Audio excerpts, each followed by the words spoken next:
আসসালামু আলাইকুম। আমি খুব একটা ভালো নেই। যখন থেকে মানে যেদিন থেকে আমার ডিভোর্স হয়ে গেছে, ডিভোর্স লেটারটা হাতে পাইছি, সেদিন থেকে আমার জীবনে একটা অনেক বুঝতে পারছি যে কেউ বাবা মা ভাই বোন কেউ আর আপন নেই। তারপরের দিন থেকেই আমার সাথে সবাই যে ব্যবহারটা শুরু করছে, তখন মনে হচ্ছিল যে কেন ডিভোর্সটা নিলাম পরিবারের কথা শুনে।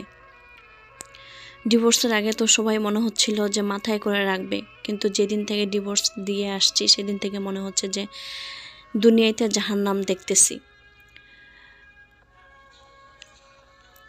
এখানে আসার পরে বাড়িতে সব ধরনের কাজকর্ম করি, তারপরও বাবা মা বোনের এদের কোনো নাম পাই না, সবসময় করতেই থাকি। তারপরও আচ্ছা, আমি কি ইচ্ছাকৃতভাবে ডিভোর্সটা নিছিলাম, না ওরাই আমাকে জোর করছিল ডিভোর্সটা নিতে? আমি তো ইচ্ছাকৃতভাবে নেইনি। যখন আমাকে আমার শ্বশুরবাড়ি থেকে লোকজন নিতে আসলো, তখন ওরা আমাকে ওদের সঙ্গে পাঠাই দিল না। যদি পাঠাই দিত আজকে এই দিনটা দেখতে হইতো না। একটা মেয়ে যখন স্বামীর কাছ থেকে চলে আসে সারা জীবনের জন্য, ওই মেয়ের যে কতটা কষ্ট হয় সেটা যারা ওই পথ দিয়ে চলাফেরা করছে তারাই একমাত্র বুঝতে পারবে। এছাড়া অন্য কোনো মানুষের আর বোঝার ক্ষমতা নাই। আজকের আমার এই দিনটা শুধু দেখতে হচ্ছে আমার পরিবারের জন্য আর আমার স্বামীর পরিবারের জন্য। যদি তারা আমাকে একটু যদি সাপোর্ট করতো, আমার স্বামীটা যদি একটু যদি শক্ত হইতো, আমাকে যদি বুঝতো, তাহলে আজকে আমার এই দিনটা দেখতে হইতো না। আমার তো কোনো দোষ ছিল না, আমি তো সবার মন জয় করার চেষ্টা করছিলাম, তারপরেও পারিনি। এই দিনটার জন্য কি আমি প্রস্তুত ছিলাম?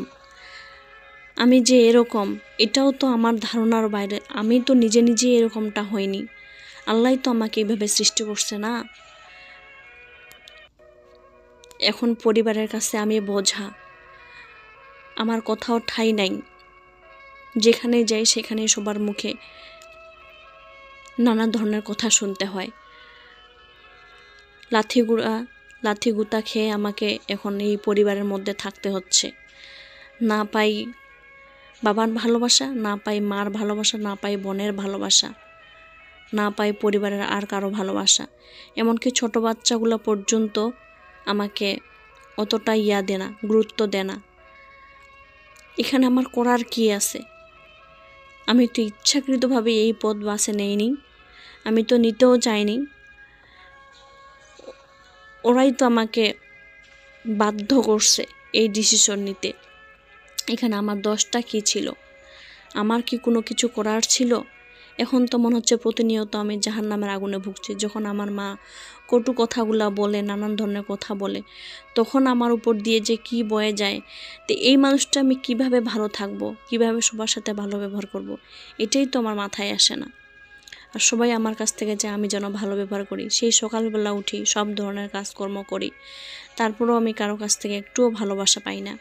আমি কি কারো কাছ থেকে ভালোবাসার যোগ্য না? আজকের এই দিনটা আমাকে কার জন্য দেখতে হচ্ছে? অবশ্যই তাদের জন্যই দেখতে হচ্ছে। আমি তো অনেক কষ্ট করছিলাম যে আমি যেন স্বামীর সংসারটা করতে পারি, কিন্তু শেষ পর্যন্ত করতে পারিনি। এটা কার দোষ? হয়তো আমার ভাগ্যে ছিল না। এখন আমার করার কি আছে? আমি তো নিজে এই পথ বাছে নেইনি। এই কষ্টের জন্য কে দায়ী? আমি তো দায়ী না, কিন্তু তারপরে এই কষ্ট আমাকেই ভোগ করতে হচ্ছে।